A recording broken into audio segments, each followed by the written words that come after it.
ജയിലിനകത്തെ പുതിയതായിട്ട് വന്ന പ്രതികളെയൊക്കെ അവർ ചെയ്ത കുറ്റം അനുസരിച്ച് അവിടെയുള്ള ആശാമാർ എടുത്തിട്ട് ഇടിക്കും എന്നൊക്കെ പറയുന്നത് ശരിയാണ്. ഇടിക്കും. കയ്യെ വെട്ടിയെടുത്ത് പറയുന്നത്, കയ്യെ വെട്ടിയപ്പോ അവൻ തിരിഞ്ഞു നേരെ കയറ്റിലാണ് കരുതുക. അങ്ങനെയാണ് കേട്ടത്. എന്തൊക്കെയായിരുന്നു ശിക്ഷ കിട്ടിയ? ശിക്ഷ ജീവപര്യന്തം 5 വർഷവും ഒരുമിച്ച് തീർന്നാൽ മതി. ജീവപര്യന്തം 5 വർഷം. 5 വർഷം. നല്ല നിലാവുള്ള രാത്രി. 24 വയസ്സ് പ്രായം വരുന്ന ഒരു ചെറുപ്പക്കാരൻ ശാസ്താംപാറ കുരിശടി ഭാഗത്തേക്ക് ഒറ്റയ്ക്ക് നടന്നു വരികയാണ്. മുൻപെങ്ങും ഇല്ലാത്ത ഒരു വന്യത ആ നാട്ടുപാതയ്ക്ക് ഇന്നുണ്ട്. ഇരുവശത്തും ഇടതൂർന്ന വനമാണ്.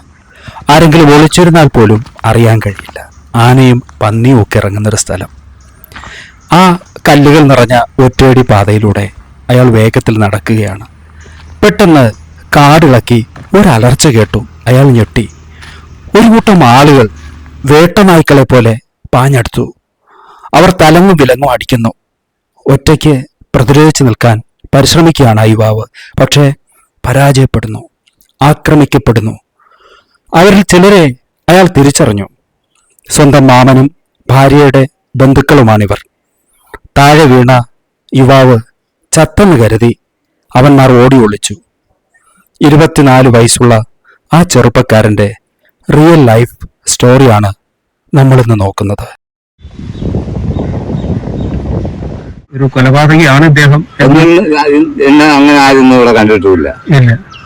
കാരണം ഞാൻ ആ സ്വഭാവക്കാരനല്ല, എല്ലാവരും സഹകരിച്ചു പോകുന്ന ഒരു വ്യക്തിയാണ്. അത് അവർക്ക് പറയും, എൻ്റെ അടുത്ത് വന്നും ആവപ്പെട്ട വിടുവില്ലെന്ന് പറയും. കാല് വഴി എങ്ങനെ കഴിക്കാത്ത വെച്ചാൽ വിടുവില്ല. തറ ഇടിച്ചോ വല്ലാത്തൊരു ധൈര്യമാണോ? നമ്മളങ്ങനെ ഞാൻ കൊച്ചിലെ അങ്ങനെ വളർന്നാണ്. ആദ്യമൊക്കെ അതൊക്കെ വളർന്നു, വീട്ടിൽ നിന്നൊക്കെ വെളിയിലാക്കി അങ്ങനെയൊക്കെ വളർന്നു. അയാൾ ദീർഘമായി ശ്വാസമെടുക്കുന്നു. നെറ്റിത്തടത്തിലൂടെ ഒഴുകുന്ന ചുടുചോര, കയ്യിലും കാലിലുമൊക്കെ വെട്ടുകൾ. അയാൾ ഇഴഞ്ഞും വേച്ചു നടന്നും വല്ലവിധേനയും വീട്ടിലെത്തി. പുതുമോടി മാറാത്ത ദാമ്പത്യമാണ് അയാളുടേത്. അവൾ ഓടി വന്ന് കെട്ടിപ്പിടിച്ച് നിലവിളിച്ചു. മിണ്ടരുത്, കേറിപ്പോകത്ത്, അയാൾ ആക്രോശിച്ചു. തലയിൽ ഒരു കൈലി മുറുക്കിക്കെട്ടി, ഇടുപ്പിലൊരു കടാരയും കയ്യിൽ എടുത്ത ഒരു വെട്ടുകത്തിയും. ഇരുട്ടിനെ കീറി വകുന്ന അയാൾ മുന്നോട്ട് വേഗത്തിൽ നടക്കുകയാണ്. വേദനയെക്കുറിച്ചുള്ള ചിന്തകളല്ല അയാളുടെ മനസ്സിൽ. ആ രാത്രിയിൽ അയാൾ ഇറങ്ങിപ്പോയതെങ്ങോട്ട്? കത്തുന്ന പക. ആ കഥ ഇവിടെ നിൽക്കട്ടെ. പിറ്റേന്ന് നേരം പുലർന്നപ്പോ പത്രത്തിലെല്ലാം ഒരു വാർത്ത വന്നു. കുരിശടിയിൽ വീട് കയറിയ ആക്രമണം, ഒരാൾ കൊല്ലപ്പെട്ടു. മറ്റൊരാളുടെ വീട്ടിൽ മറ്റൊരാളുടെ കയ്യെ വെട്ടി മാറ്റിയിരിക്കുന്നു. ആക്രമണ പരമ്പര തന്നെ. ആ കൊടും കുറ്റവാളി ആര്? ആ കുരിശടിയിൽ അന്ന് ഒറ്റയ്ക്ക് നടന്നു വന്ന് ആക്രമിക്കപ്പെട്ട അന്നത്തെ ആ ചെറുപ്പക്കാരൻ, കുറ്റവാളിയായ ആ കഥ, ജീവപര്യന്തം ശിക്ഷിക്കപ്പെട്ട റിയൽ ലൈഫ് സ്റ്റോറി നമുക്കൊന്ന് കേട്ടു നോക്കാം. ഇപ്പൊ അതൊക്കെ ഓർക്കുമ്പോ നല്ലൊരു യൗവനം നഷ്ടപ്പെട്ടു. നമ്മൾ 45 ദിവസം അല്ല അവിടെ കിടക്കും, 45 ദിവസം അവിടെ കിടക്കും, 90 ദിവസം കൂടെ കിടക്കും. അപ്പൊ അതൊന്നും എനിക്ക് ജയിലിൽ കിടക്കാൻ തോന്നുന്നില്ല. ഗോതമ്പുണ്ട തിന്നു കിടക്കണ്ടേ? ഗോതമ്പുണ്ടായിരുന്നു ഞങ്ങൾക്ക് ചപ്പാത്തിയാണ്. പിന്നെന്ന് പറയുമ്പം അടിക്ക് ഉമ്മറി കൊടുക്കാൻ പറ്റില്ല. ഇവർ അടിക്കുന്ന അടിയും വെട്ടുന്ന വെട്ടെല്ലാം ഞാൻ തട്ടടി വിളിച്ചു. അത് എന്റെ കയ്യിൽ ഒരു അടി ഉമ്മറി കൊടുക്കാൻ ഉമ്മർ വാങ്ങുന്നതിനെ മോട്ടി കയ്യിലോ ശരീരത്തിലോ വെട്ടിന്റെ പാടുള്ളതുണ്ടോ? അതാണ് അതിന് ശേഷം നെറ്റിയുടെ ഭാഗം ഇങ്ങനെ അതിന് ശേഷം വെട്ടത്തി ഉണ്ട്. അപ്പൊ അവര് ആയുധങ്ങളൊക്കെ തീർക്കാൻ തന്നെ വന്നതാണോ? തീർക്കാൻ ഒന്നും പറ്റാതെ എന്റെ അടുത്ത് അവനെ തീർക്കാൻ പറഞ്ഞത്ര തന്നെ. ഈ മുട്ടിന്റെ താഴേക്കുള്ള ചതവ് എന്താണ്? ഈ ഇടത്തെ മുട്ടിന്റെ ഇതാ കാൽമുട്ടുകൾ, മുട്ടിന് താഴെയുള്ള ഭാഗം, കൈക്കുഴ, കൈമുട്ടുകൾ, എല്ലായിടത്തുമുണ്ട് വെട്ടുകൾ. ഒന്നൊന്നായി അദ്ദേഹം എന്നെ കാണിക്കുന്നു. അന്നത്തെ ആ ഭീകരത ഞാൻ ഓർത്തെടുത്തു. നെഞ്ചുലയ്ക്കുന്ന വേദന. ഏതായാലും നമ്മുടെ മുന്നിലിരിക്കുന്ന ഈ ആൾ ഒരു കൊലപാതകം ഉൾപ്പെടെ വീട് കയറി നിരവധി ആൾക്കാരെ വെട്ടിവീഴ്ത്തിയ ഒരു പ്രതിയായിരുന്നു എന്നോർക്കുമ്പോൾ ഒരു ഉൾഭയം. പിന്നെ അറസ്റ്റ്, റിമാൻഡ്, ഇതിനകത്ത് ഇദ്ദേഹം ഒളിവിൽ പോയി, അറസ്റ്റിന് പിടികൊടുക്കാതെ. എന്നിട്ട് പിടിച്ചു, തെളിവെടുപ്പിന് ഈ സ്ഥലത്തേക്ക് കൊണ്ടുവന്നു. ജയില്, വിചാരണ, ഒടുവിൽ ജീവപര്യന്തം. ആ വലിയ ശിക്ഷ. അങ്ങനെ 24 വയസ്സുള്ള ഒരു യുവാവിന്റെ ജീവിതം ഏതാണ്ട് മിക്സിയിലിട്ട് അടിച്ച പോലെ. അതാണ് നമ്മൾ കേട്ടറിയാൻ പോകുന്നത്. ഭാര്യ, കുടുംബം, ഇതൊക്കെ ഏതവസ്ഥയിലായി ജയിലിൽ പോയപ്പോ? അവർ ഉറപ്പന്മാരൊക്കെ ഒരു അച്ഛനും അമ്മയും ഉറപ്പന്മാരൊക്കെ അവരെല്ലാം കൂടെ. ഞാൻ ഈ കുടുംബവസ്തു മുഴുവൻ വിറ്റ് കേസ്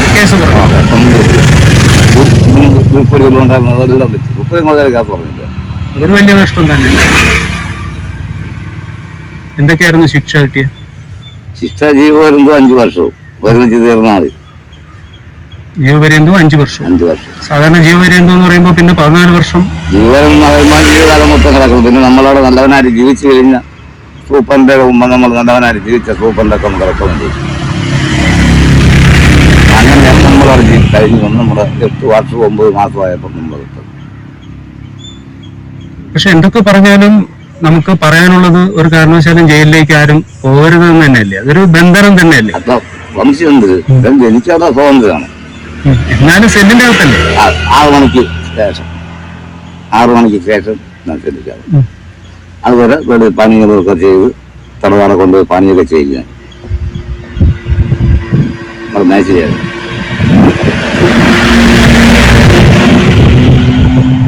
ഒരു സെല്ലിന്റെ അകത്ത് എത്ര പേരുണ്ടായിരുന്നു? സെല്ലെല്ലാം മുറിയാണ്. 52 പേര് കിടക്കാം. ഫാനുണ്ടോ? 2 ഫാനുണ്ട്, 2 ലൈറ്റുണ്ട്, 4 ബാത്റൂം ഉണ്ടാക്കും. ഇപ്പം പിന്നെ എല്ലാം ക്യാമറ, എല്ലാം TV എല്ലാം ഉണ്ട്. ഞങ്ങളൊക്കെ TV യിലുണ്ട്. അത് മുറിയൊക്കെ പോലുണ്ട്. എന്നാലും ഈ കൂട്ടിലടയ്ക്കപ്പെട്ട പോലെ ഒരു തോന്നലല്ലേ? നമുക്ക് കഴിയുമ്പോൾ നമുക്ക് കുടുംബാരെ വാങ്ങിക്കുന്നവർക്ക് ഒരു കുറ്റമില്ല തന്നെ. ഒറ്റത്തടിക്കാർക്ക് പ്രശ്നമുണ്ടാവും. അതെങ്ങനെയും നടക്കുന്നത്.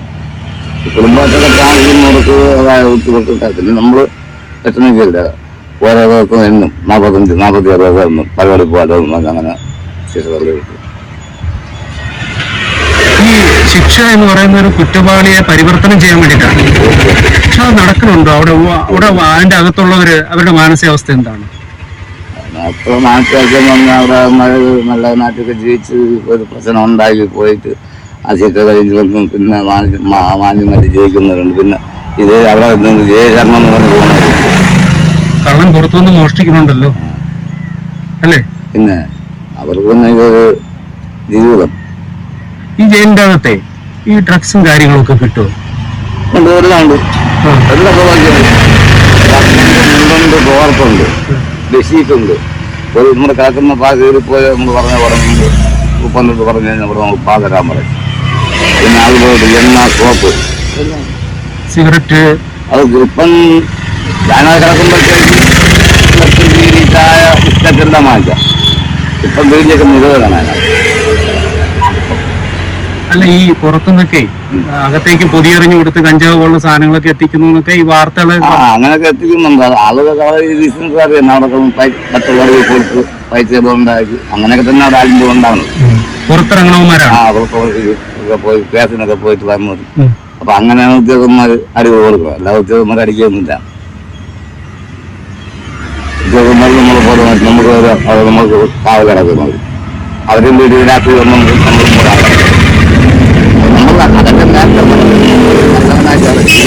ശിക്ഷ തീർന്നു വരണമെന്നും പറഞ്ഞ് കിടന്ന ഉദ്യോഗന്മാരെ നമ്മുടെ ഒന്നും പറയില്ല. ഇപ്പൊ നമ്മുടെ ഒരവസ്ഥ എന്താണ്? ഈ റോഡരികിലാണ് നമ്മൾ കാണുന്നത്. ചെറിയൊരു ഇങ്ങനെ ചായ്പ് പോലെ കെട്ടി കുറച്ച് വെള്ളവും 1-2 സോഡയും മാത്രമാണ്. അതുകൊണ്ടാണ് നമ്മളിങ്ങനെ കഴിഞ്ഞ് പോകുന്നത്. കൊച്ചുമക്കളെ കാര്യമാക്കി അരിവയ്ക്കുന്നതും ഉറങ്ങുന്നതും എല്ലാം ഇവിടെ തന്നെ.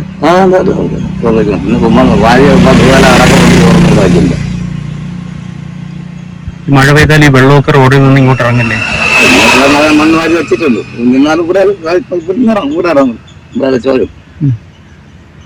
ഏതെങ്കിലും രീതിയിൽ റോഡ് വികസനമായിട്ട് ബന്ധപ്പെട്ട് ഈ വളവിൽ നിന്ന് മാറിക്കൊടുക്കാൻ പറഞ്ഞാൽ എന്ത് ചെയ്യും? നമുക്കൊരു സ്ഥലത്ത് എവിടെയെങ്കിലും ഒരു കൂര കെട്ടിക്കിടക്കാൻ ഒരു മണ്ണും പിന്നെ ഈ ഭക്ഷണമൊക്കെ എഴുതി കൊടുത്തിട്ട് വർഷങ്ങളാണ്. പിന്നെ ഉമ്മൻചാണ്ടി സർക്കാരിക്കുന്ന കാലം മുതൽ എഴുതി കൊടുത്ത് ഇന്ന് വരെ. ഈ പണ്ടത്തെ കാലത്ത് കുറ്റകൃത്യങ്ങൾ കുറവുള്ള ഒരു സമയമായിരുന്നു തോന്നുന്നു. ആ സമയത്താണ് നമ്മൾ കുറ്റവാളിയാവുന്നത്. ഇന്ന് നമുക്ക് ചുറ്റും ധാരാളം കുറ്റകൃത്യങ്ങൾ നടക്കുകയാണ് അല്ലേ? ഈ കുറ്റകൃത്യങ്ങൾ ചെയ്യുന്ന ഒരു സമൂഹത്തിന്റെ ഇടയിൽ എന്റെ കാര്യമൊന്നും ഇച്ചിരി പറയില്ല, ഞാനും പറയില്ല. എന്റെ ഇതെല്ലാവരും മതി കാര്യം ഉണ്ടാക്കി പറയില്ല. എന്താ എന്ന് അത് ഞാൻ ഇവിടെ ആരും മരിച്ചതിമാരും ഇപ്പോഴും അങ്കിൾ റഫ് ആൻഡ് ടഫാണ് കേട്ടോ. ഈ സ്ഥലം എവിടെയാണ്, ഇദ്ദേഹത്തിൻ്റെ പേരെന്താണ് എന്നൊന്നും ഞാൻ പറയുന്നില്ല. അദ്ദേഹം ഇനിയുള്ള കാലം സമാധാനമായി എവിടെയെങ്കിലും ജീവിക്കട്ടെ അല്ലേ? അന്ന് വാടക താമസിച്ചിട്ടുണ്ട്. പൈസ ഉണ്ടായിരുന്നു വാടക താമസിച്ചു. അത് ഇവിടെ തന്നെ വാടക താമസിച്ചിട്ടുണ്ട്. ഇല്ല ഇങ്ങോട്ട് അന്നൊക്കെ കുറ്റവാളികളെ ഓട്ടിച്ചിട്ട് പിടിക്കുകയും നടപടി ഉൾപ്പെടെ അടിക്കുകയും ചെയ്യുന്ന ഒരു കാലഘട്ടമായിരുന്നല്ലോ. അത് ജയിലില് മാന്യമായിട്ട് ജീവിക്കുന്നത് ഒരു ബുദ്ധിമുട്ടില്ല, ഒരു ഉത്തരവില്ല. പോലീസ് ഉപദ്രവിച്ചില്ല. ഞാൻ ശിക്ഷ നിന്ന് വരുന്നത് വരെ എന്നെ ഒരു കുട്ടിയൊക്കെ മാറിയിരിക്കാൻ പറഞ്ഞിട്ടില്ല. നമ്മൾ പോലെ ഉള്ളവർ അവർക്ക് പ്രശ്നം ഉണ്ടാക്കുമ്പോഴാണ് ഉദ്യോഗസ്ഥന്മാർ വ്യാപകത്തില്ല. ഉദ്യോഗസ്ഥന്മാർ ഒരു കാരണവശാലും ഒന്നും ചെയ്യില്ല. ഈ അന്ന് രാത്രിയില് ഈ കൂട്ടടിയും നടന്നു, തിരിച്ചിങ്ങനെ ഒരു പാരം വീട്ടിലൊക്കെ നടന്നു. അന്ന് തന്നെ അറസ്റ്റ് ചെയ്തു. അതേന്ന് ഒളിവിൽ പോയി. ഞാൻ 48 വർഷം മാറിയുന്ന ഒളിവിലായിരുന്നു. എവിടെയായിരുന്നു? എങ്ങോട്ടാ പോയി? കർണാടക ഭരിക്കുന്ന സമയമായിരുന്നു. 24 മണിക്കൂറിനകത്ത് പിടിക്കുന്നു. ഞാൻ മാറിപ്പോ. അതായത് എങ്ങോട്ട് പോയി? ഗോതയാറേക്ക്. ഈ സംഭവം നടന്നു തന്നെ വിത്തന്നെ ഉള്ളത് ഇവിടെ. വിത്തന്നെ ഉള്ളത് ആള് അന്ന് തന്നെ മരിച്ചു. അപ്പോഴാണ് റോഡിലായിരുന്നു. എല്ലാവരും വിറ്റതായിരുന്നു. എന്നിട്ട് പിന്നെ എവിടെ നിന്ന് ഓടിയോ? ഞാൻ ഓടിയൊന്നുമില്ല. ഞാൻ എന്നിട്ട് വീട്ടിൽ പോയി നിന്ന് പോലീസ് വന്നപ്പോഴത്തേക്ക് ഞാൻ കൂടെ ഇറങ്ങി നേരെ മാറിയിരുന്നു. രാവിലെ കൊണ്ടുപോയി വെള്ളാടാ പോയി രാത്രി നേരെ പോകാതെ അവിടെ നിന്ന് കഥകളൊക്കെ വിറ്റുകൊണ്ട് പാൻഡിനെ ഞാനിട്ട് പോന്നു. ജയിലിൽ എന്ന് പറയുമ്പോൾ നമ്മൾ അവിടെ ഒരു മാന്യമാറ്റി ജീവിച്ചാലും നമുക്ക് ഒരു പ്രശ്നമില്ല. ഞാൻ വരുന്നത് വരെ ഒരു വ്യക്തിയൊക്കെ ഇച്ചിട്ടൊന്നും പറഞ്ഞിട്ടില്ല. അങ്ങനെ ജീവിച്ചാലും നമ്മുടെ പിടിയുന്നത്. ഈ കോതയാർ എന്ന് പറയുന്നത് നമ്മുടെ തൃപ്പരപ്പ് മുക്കടക്കല്. അവിടെ ആരെങ്കിലും ബന്ധം ഉണ്ടായിട്ട് പോയതാണോ? എൻ്റെ ഭാര്യയുടെ സഹോദരന്മാരെ കാണാൻ കുറച്ചുകൂടി താമസിക്കുന്നുണ്ട്. അതാണ് അവരെ കാണാൻ പോയത്. അപ്പൊ ഈ സമയത്ത് ഈ എതിർപക്ഷത്തുള്ള ടീമൊന്നും നമ്മുടെ വീടുകളെ ആക്രമിക്കുക അങ്ങനെയൊന്നും ഉണ്ടായില്ല. നമ്മുടെ മുമ്പിൽ അയാള് പടഞ്ഞു മരിക്കുന്ന കണ്ടായിരുന്നു. കാണണ്ടില്ല, ഇരുട്ടായതുകൊണ്ട് കാണണ്ടില്ല. കൊല്ലാൻ വേണ്ടി തന്നെ വെട്ടിയതാണ്. അല്ല എന്നെ ഇങ്ങനെ കണ്ടുവന്നാകത്തും ചെയ്തപ്പോലെ കയ്യെ വെട്ടിയെടുത്ത് പറയുന്നത്. കയ്യെ വെട്ടിയപ്പോ അവൻ തിരിഞ്ഞു വെട്ടത് നേരെ കയറ്റിലാണ് കയറിയത്. അങ്ങനെയാണ് കേട്ടത്. ഒരുപക്ഷെ ഇങ്ങോട്ടായിരുന്നെങ്കിൽ നമ്മളത് ചെയ്തില്ലായിരുന്നെങ്കിൽ അത് രാവിലെ കൂടെ എന്നെ കൊല്ലും ഉറപ്പായിരുന്നു. അതുകൊണ്ടല്ലേ ഞാൻ അതിന് ഓടി കൂടിക്കുന്നു തീർത്തൊന്നു എന്നാണ് ഇവർ ചെയ്തത്. 6 പേരിൽ ഒരാളെ ഒരാളിന് കൈ വെട്ടിയത്. ബാക്കി 5 പേര് 4 പറഞ്ഞു. ഒരാളിനെ വെട്ടി ഒരാൾ ചത്ത് ഒരാളിന്റെ കൈ വെട്ടിയത്. ഇതെല്ലാം സമപ്രായക്കാരായിരുന്നു. അത് മാവ് മാത്രമേ പ്രായമുള്ളൂ. ബാക്കിയൊക്കെ ചെറുപ്പക്കാരെ 24-25 വയസ്സ് പ്രായമുള്ള. ചത്തമണ്ണ് ഉപയോഗം കഴിക്കാത്തതാണ്. ശരിക്കും അന്ന് ബന്ധുക്കൾ തമ്മിലുള്ള ഒരു പ്രശ്നമാണെങ്കിൽ കൂടി ഒരു കൊലപാതകി എന്നൊരു ടൈറ്റിൽ നമ്മുടെ പേരിൽ വന്നതായിരുന്നു. എനിക്ക് തോന്നി ഞാൻ മനഃപൂർവ്വം ചെയ്തല്ലോ. നമ്മൾ മനഃപൂർവ്വം ചെയ്യണമെങ്കിൽ നമുക്ക് അങ്ങനെ തോന്നുള്ളൂ. അതിനെ കൊന്നു ആവശ്യമായിരുന്നു.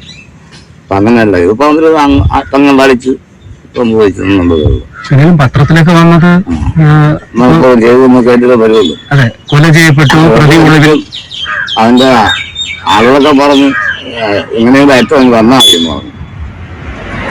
നമ്മളെ എങ്ങനെയും ചെയ്ത് വന്നാൽ മതി എന്ന് പറഞ്ഞു. ശരിക്കും ഈ ശാസ്താംപാറയൊക്കെ ഒരു വനം പോലെ വനം തന്നെ. എന്നിട്ട് ഈ കേസിൽ പിന്നെ കുറെ കിടന്ന രണ്ടുപേരെയും കൂടെ പ്രതിയായി പറഞ്ഞു. എന്റെ അച്ഛൻ്റെ ഭാര്യയുടെ സഹോദരൻ, എന്റെ അനിയന്. അത് അവർക്ക് കൂടെ വന്നിട്ടില്ല. അപ്പൊ ഏകദേശം 10 വർഷം ജയിൽവാസം.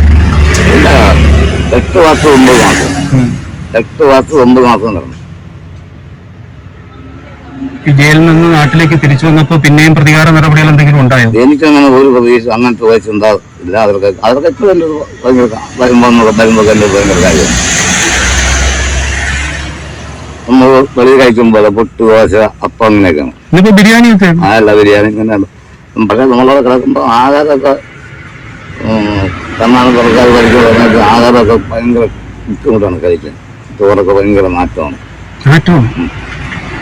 പിന്നെ മുഖ്യമന്ത്രി കഴിക്കുന്ന സമയത്ത് നമ്മളൊരു കംപ്ലൈന്റ് എഴുതിയിട്ട് ആഹാരം മോശമാണെന്ന് എഴുതിയിട്ട് സമയത്ത് സൂപ്പറാകാരം. ഈ ജയിലിനകത്തെ പുതിയതായിട്ട് വന്ന പ്രതികളെയൊക്കെ അവർ ചെയ്യുന്ന കുറ്റം അനുസരിച്ച് അവിടെയുള്ള ആശാമാര് എടുത്തിട്ട് ഇടിക്കും എന്നൊക്കെ പറയുന്നത് ശരിയാണ്? ശരിയാണ്, ഇടിക്കും. അത് ഇടിക്കണമെന്ന് പറഞ്ഞു കഴിഞ്ഞാൽ ഈ പിള്ളേരെ ഒന്നിച്ച് വല്ലാത്ത ചെയ്ത് ഒന്നിച്ച് ഭരണവരെയൊക്കെ ഉത്തരേക്ക് കൊടുക്കും.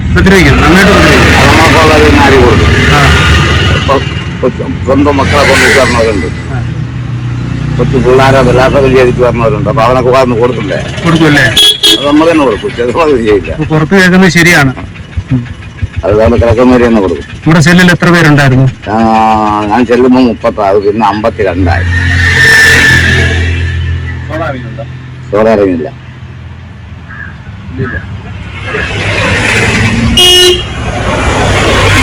ഇപ്പൊ ആള് പിന്നെ അന്നൊക്കെ കർണാടക വരുമ്പോ അവരൊക്കെ ഭയങ്കര ബുദ്ധിമുട്ടാണ് കഴിക്കാനൊക്കെ. കാട്ട മാത്രമേ കാണില്ല. ഇപ്പൊ അങ്ങനെയല്ല. ഇപ്പൊ പോലെ പോയി അവിടെ ചോദിക്കാൻ പോകുന്നു ആഹാരം. ഇപ്പൊ നമ്മളെ കിടക്കണ സമയത്ത് മച്ചിനുള്ളതൊക്കെ പിന്നെ പരിപ്പ് കറി മരിച്ചിനാണ്. ഇന്ന് മരത്തിനുള്ള ദിവസം ഇറച്ചി മീനുണ്ട് ഈ സർക്കാർ വന്നതിന് ശേഷം. ആഹാരം എന്ന് പറഞ്ഞാൽ സൂപ്പർ ആഹാരമാണ്. വലിയ സൗകര്യങ്ങളാക്കി വെച്ചിരിക്കുക. അതെല്ലാം അതുപോലെയാക്കി ചെയ്തൊക്കെ നമ്മൾ ചെല്ലുന്ന സമയത്ത് ആഹാരം മിക്ക തിന്നു വാങ്ങിക്കണം. അങ്ങനെ അച്യുതാനന്ദനിക്ക് വന്നപ്പോഴാണ് പറഞ്ഞത് ഇതിന്ന് ആഹാരം കഴിക്കാൻ വേണ്ടി ബക്കറ്റ്. അങ്ങനെ ഇതിന്ന് ആഹാരമാക്കിയ ബക്കറ്റുകൾ എല്ലാം ഉണ്ട്. ഇപ്പം കണ്ടങ്ങനെയൊന്നുമില്ല. സെല്ലിനകത്ത് പെട്ടതിന് ശേഷം ഇതുപോലെ സഹതടവുകാരുമായിട്ട് എന്തെങ്കിലും പ്രശ്നം ഉണ്ടായിട്ടില്ല? ഇന്നലല്ല, കമ്പനിയായിരുന്നു. അതെന്താ ഇതിനകത്ത് അറിയുണ്ടായിരുന്നു. നവത്തിന്റെ അകത്തുനിന്നപ്പം കണ്ണാടി അപ്പൊ അത് തന്നെ ചവിട്ടി. അപ്പൊ ഞാൻ ചിരിച്ചു കൊണ്ടാണ് പോയി. അപ്പൊ അവൻ വീണ്ടും വന്നെ ചവിട്ടി. ഞാൻ കാല് തട്ടി മാറ്റി. അപ്പം തോന്നിട്ട് തന്നെ തോന്നില്ല. അപ്പം മുറിക്കാത്ത 10-15 മുറിക്കാത്തത്. പിന്നെ കറുപ്പിനേറ്റ് ആൾക്കാരുണ്ട്. അത് ഞാൻ പിന്നെ ചെല്ലങ്ങ് വരത്തിന് ചാരിട്ട് വന്നു പണി കളഞ്ഞു. രാത്രി പോയി ചെയ്തു. അപ്പം ഞാൻ തോന്നുന്ന ആർക്കും കണ്ടുകൂടാ. ഉദ്യോഗം അവിടെ ഒത്തിരി മുളക് ഈ ചമ്മന്തിയൊക്കെ കിട്ടും. മുളക് ചമ്മന്തിയൊക്കെ കൊടുക്കും. അത് ആളുകൾ കൊണ്ട് വയ്ക്കുമ്പോൾ സോപ്പ് പൊടിയൊക്കെ കിട്ടുള്ളൂ അതിനകത്ത്. അതൊക്കെ പാവമില്ല. അന്ന് ഞാൻ അവിടെ പോയിട്ട് 3 മാസമായിരുന്നു. അങ്ങനെയൊക്കെ ഉള്ള ക്രൂക്കറ്റ് മൈൻഡ് ഉണ്ടല്ലേ? അങ്ങനെയൊക്കെ ഉള്ളവരുണ്ട്. അപ്പൊ ഞാൻ ചോദിച്ചോട്ടെ, ഈ ഫുഡൊക്കെ ഇപ്പൊ പ്രിപ്പയർ ചെയ്ത് പുറത്ത് വിൽക്കാൻ വയ്ക്കണുണ്ടല്ലോ, സാധാരണക്കാർ നമ്മളെ പോലുള്ളവർ വാങ്ങാൻ പറ്റുമോ? അതുപോലെ എന്തെങ്കിലുമൊക്കെ ചെയ്യുമോ അവന്മാര്? അത് ചെയ്താൽ നീറ്റായിരിക്കും. പിന്നെ എപ്പോഴായിരുന്നു ഒരു വിവാഹം? എനിക്ക് പിന്നെ അവിടെ പിന്നെ ഉദ്യോഗന്മാരും കടവാതൊക്കെ നമുക്ക് ഭയങ്കര കാര്യമല്ല. കാര്യം പറഞ്ഞാൽ എൻ്റെ ഭാര്യയുടെ സ്വന്തം മാവ് അതിനകത്ത് ഉദ്യോഗമാണ്. പിന്നെ അവളെ ഒരു ഭജനടം അതിനകത്ത് ഉദ്യോഗം. വെള്ളാട പത്താനും പറയും. അതെൻ്റെ ഭാര്യയുടെ സഹോദരനാണ്. അങ്ങനെ പിന്നെ എൻ്റെ എൻ്റെ മാറ്റാറുണ്ട് ജയകുമാറിനോട്. അതുകൊണ്ട് നമ്മൾ മര്യാദയ്ക്കൊക്കെ അങ്ങ് പോയി. ആരും ഉണ്ടാക്കിയിട്ട് ഒരുപാട് ആരും ഉണ്ടായിരുന്നു. കടവാറ് ഉദ്യോഗമായിട്ട് പറഞ്ഞിട്ടില്ല. കല്യാണമൊക്കെ എത്ര വയസ്സിലായിരുന്നു? 22 22 വയസ്സിൽ കല്യാണം, 24 വയസ്സിൽ കല്യാണം കഴിഞ്ഞ് ഇവിടെ വന്ന് കൊലക്കേസുമായി. ആ വർഷം തന്നെ. ആ വർഷം തന്നെ കൊലക്കേസുമായി. 88 അന്ന് പോയി. ഈ വിവാഹം ലവ് മാരേജ് 55 ഞാൻ പലോളറങ്ങി. 55 പലോളറങ്ങി. വിവാഹം ലവ് മാരേജ് അല്ലെന്നായിരുന്നു? ഇല്ല. പിന്നെ ഈ ഭാര്യയുടെ ആൾക്കാരെല്ലാം ശത്രുക്കളായി മാറി എങ്ങനെയാണ്? ഈ ചത്തവരും എന്റെ ഭാര്യ ആൾക്കാരും എപ്പോഴും വഴക്കും വയ്യാതെയാണ്. ഞാനവിടെ വീട് വെച്ചാൽ പോയപ്പോൾ പറഞ്ഞത് ഒരുപാട് താമസിക്കില്ല. ഞാൻ പറഞ്ഞു വേണ്ട, ഒരുപാട് താമസിച്ചില്ല, വേണ്ടെന്ന് പറഞ്ഞു. ഇത്ര ഞാനൊരു കെട്ടിടം നമുക്കൊരു കാരണം കണ്ടെത്താൻ പറ്റുന്നില്ല. വലിയൊരു അടി നടന്നതിന്റെ, ഒരു കൊലപാതകം നടന്നതിന്റെ ഞാൻ അവിടെ വന്നിട്ട് ഒരാളും മൈൻഡ് ചെയ്യില്ല. ഞാൻ എന്തായ കാര്യങ്ങളും നോക്കും. ഞാൻ രാവിലെ എത്തിയില്ല. രാവിലെ ഇവിടെ വന്ന് 9 ദിവസമുണ്ട്. ഈ 9 ദിവസം ഞാൻ എൻ്റെ നല്ലി പോകും, വയലിട്ട് പോകും. എന്നിട്ട് ഞാൻ അവിടെ നിന്ന് രാത്രി 9 മണിയൊക്കെ പറ്റിയത്. അങ്ങനെ വരണ വഴിക്കാണ് വിളിച്ച് തന്നെ അടിക്കുന്നത്. നമ്മളന്ന് നല്ല ജിമ്മൊക്കെ ആയിരുന്നു. നല്ല അന്ന് ശരീരമൊക്കെ തന്നെ ജിമ്മറ്റൊക്കെ ഇരുന്ന് കഴിഞ്ഞാൽ വെറും വെറും ചെയ്യാറ്. അപ്പൊ അങ്ങനെ ഇരുന്ന് ഞാൻ വരുന്നത്. അപ്പൊ ഈ ചത്തവന് ചര കെട്ടതായിരുന്നു. അപ്പൊ ഞാൻ വേണ്ടി മാച്ച് കഴിച്ചു. മാച്ച് കഴിച്ചിട്ട് ഞാൻ മുൻപ് ഇവൻ ബാക്കിലേക്ക് നടക്കുന്നു. അപ്പൊ ഇവൻ ബാക്കിൽ നീ തന്നെ ഇങ്ങനെ തള്ളി എന്ന് വെച്ച് കൊടുത്തു. അപ്പൊ അവിടെ അടി ഈ തലയ്ക്ക് പനം കൈ കൊണ്ട് ഞാൻ തല കളിക്കും. അപ്പൊ ഞാൻ ഇങ്ങനെ കൈ കൊണ്ട് ഞാൻ പിടിച്ചു. അപ്പൊ കൂടെ അടി കൂടെ തൊലിയൊക്കെ വന്നു കഴിഞ്ഞ് പിടിച്ചു നോക്കിയപ്പോൾ കുഴപ്പമില്ല, ഒന്നും ചെയ്തില്ല. പിന്നെ അവനെ എടുത്തോണ്ട് കല്യാണം എനിക്കറിയാം. 1.5 മണിക്കൂർ അടിച്ചു. ഒരു 6 മണിക്കൂർ കൊടുക്കാൻ പറ്റില്ല. അവരടിക്കുന്ന അടിയും തട്ടും വെട്ടും കുത്തും എല്ലാം അങ്ങനെ തട്ടിട്ടൊക്കെ ഇരിക്കുകയാണ്. ഒരു അടി കൊടുക്കാൻ പറ്റുന്നില്ല. ഈ ഏകദേശം 10 വർഷക്കാലം കൽത്തുറുങ്കിൽ അടയ്ക്കപ്പെട്ട ആ ഒരു ദുർവിധി ഓർത്തെടുക്കുന്നത് എങ്ങനെയാണ്? ആ ചെറുപ്പകാലത്ത് 10-24 വയസ്സുള്ള പ്രായത്തിൽ ഒരു കൂട്ടത്തല്ല്, തല്ലിയവരിൽ ഏറെയും അക്രമികളായിട്ടുള്ള ആൾക്കാർ ഒറ്റയ്ക്ക് നിന്ന് പൊരുതി അവസാനം വീട്ടിലേക്ക് കയറി ഓടി ഒരു വെട്ടോത്തിയായിട്ട് പുറത്തേക്ക് വരുന്നു. അതല്ലായിരുന്നോ അങ്കിൾ? ആ ദുരന്ത ചിത്രങ്ങൾ എൻ്റെ മുന്നിലേക്ക് വരച്ചിട്ടു. മനുഷ്യന്റെ ദുർവിധികളിൽ മനസ്സ് പതറുന്ന പോലെ എനിക്ക് തോന്നി. സ്വജീവരക്ഷയ്ക്കായി പ്രതിരോധിക്കുന്നവരുണ്ട്, കയ്യബദ്ധം പറ്റുന്നവരുണ്ട്. അങ്ങനെ ജീവിതത്തിൽ ഇരുട്ടിന്റെ നിഴലായി മാറിയവരുടെ കഥകൾ, കഥയല്ല ജീവിതം. ഇങ്ങനെ ഒരു ദുർവിധി ആർക്കും വരാതിരിക്കട്ടെ. പണ്ടൊരു കവി പാടി, ബന്ധുര കാഞ്ചന കൂട്ടിലാണെങ്കിലും ബന്ധനം ബന്ധനം തന്നെ പാരിൽ. ശ്രദ്ധിക്കാം, ജീവിക്കാം. നന്ദി.